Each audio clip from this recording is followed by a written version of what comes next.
We all face difficulty to manage our household chores or our duty we perform outside.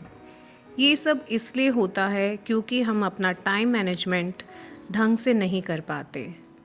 हम सब के पास home makers के पास बहुत सारे टाइप ऑफ जॉब होते हैं, चाहे वो बच्चों को संभालना है, खाना प्रिपेयर करना है, या उन्हें पढ़ाना है, या घर को ऑर्गेनाइज़ करना, सफाई करना। ये सब हम मेंटेन कर सकते हैं अगर हम अपना टाइम मैनेजमेंट बहुत ही परफेक्टली और ढंग से करते हैं।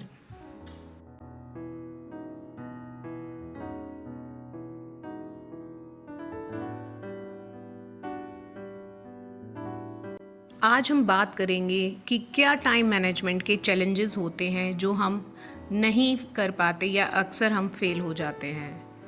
अक्सर हम फेल होते हैं अपना काम करने में क्योंकि हमारी प्लानिंग ढंग से नहीं होती। हम सफिशेंट टाइम नहीं दे पाते जितना हमें एक टास्क को देना चाहिए।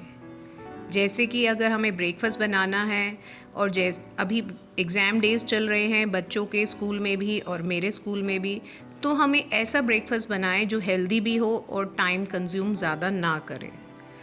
तो हर चीज़ को ऑर्गेनाइज़ करना ये हमारा प्रायोरिटी टास्क होना चाहिए, चाहे उसमें प्रिपेयरिंग हो मील प्लानिंग की या घर को मेंटेन करना। हमें डिफ्रेंशिएट करना आना चाहिए कि कौन सा हमारा अर्जेंट काम है और कौन सा काम है जिसको हम बाद में भी टाल सकते हैं।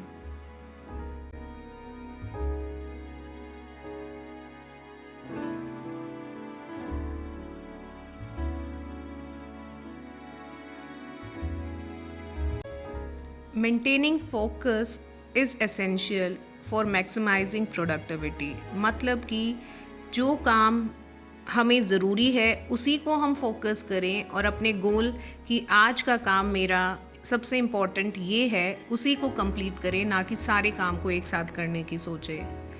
अब ब्रेकफास्ट सबसे पहले रेडी करने के बाद हमारे पास बहुत सारा ऐसा टाइम बच जाता है जिसमें हम और अपने काम कर सकते हैं। तो किचन से हम फ्री हो जाएंगे अगर हमने ब्रेकफास्ट और लंच की तैयारी कर दी है तो।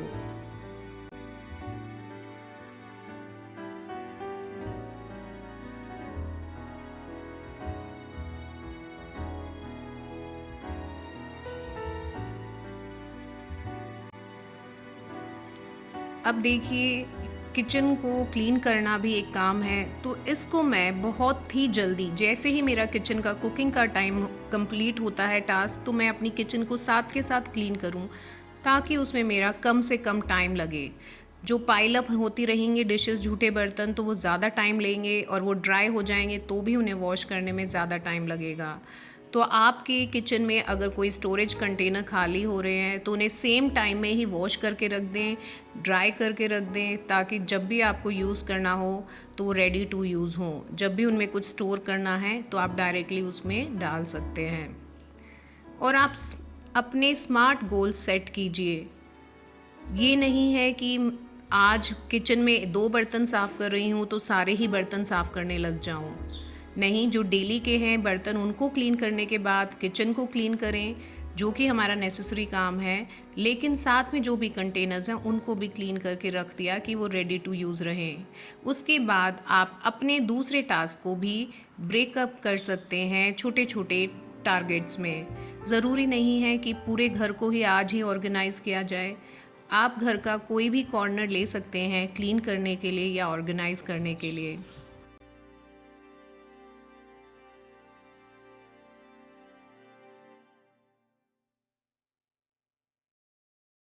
अब किचन क्लीनिंग में ही एक टास्क होता है अपनी टैप्स को क्लीन करना या वॉश बेसिन या सिंक के एरिया को क्लीन करना। ये साथ के साथ होता है। और अपने स्क्रबर्स को आप धूप ज़रूर लगाइए, ये जर्म्स फ्री रखेगा आपके किचन को, आपके यूटेंसिल्स को और आपके स्क्रबर्स को।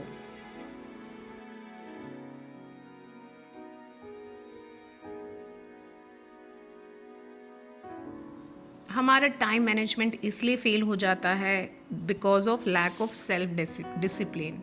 हम डिसाइड तो करते हैं, प्लानिंग करते हैं, लिस्ट बनाते हैं कि आज ये करूँगी, ऐसे करूँगी, शेड्यूल ऐसे बनाऊँगी, 5 बजे उठ के फिर 7 बजे तक ये, लेकिन वो टाइम टू टाइम वाला शेड्यूल हमारा फॉलो नहीं होता। क्यों? क्योंकि हम अपने ही डिसिप्लिन को नहीं रख पाते।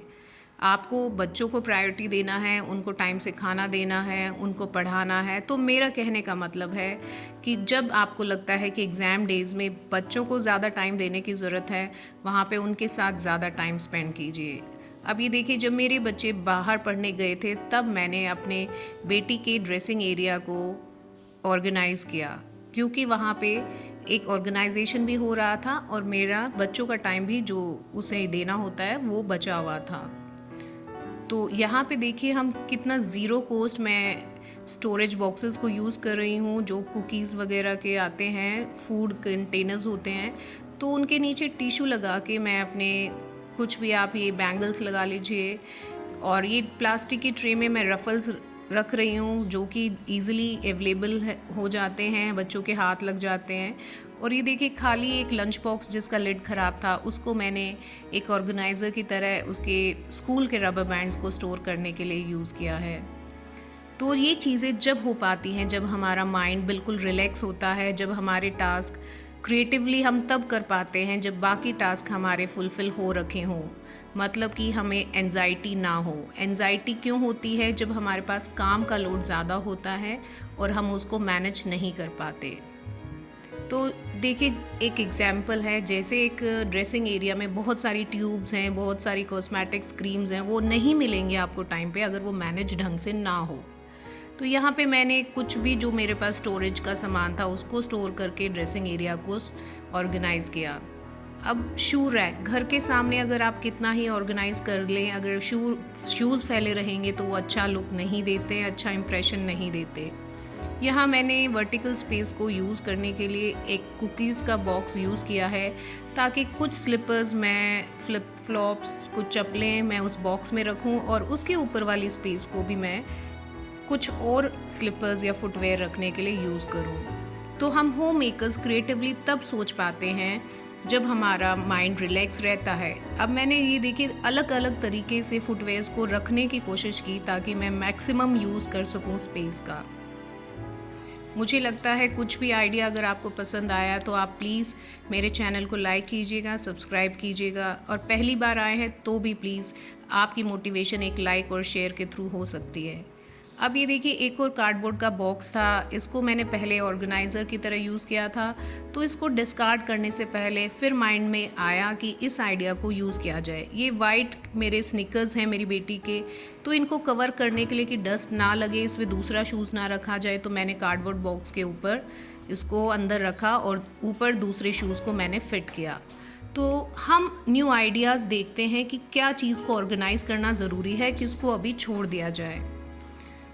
और दूसरी बात आती कि टाइम मैनेजमेंट ज़रूरी क्यों है।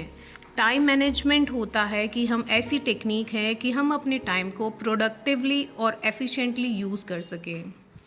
ऐसी ही वीडियोस के लिए आप प्लीज़ मेरे चैनल को सब्सक्राइब कीजिएगा। फिर मिलेंगे।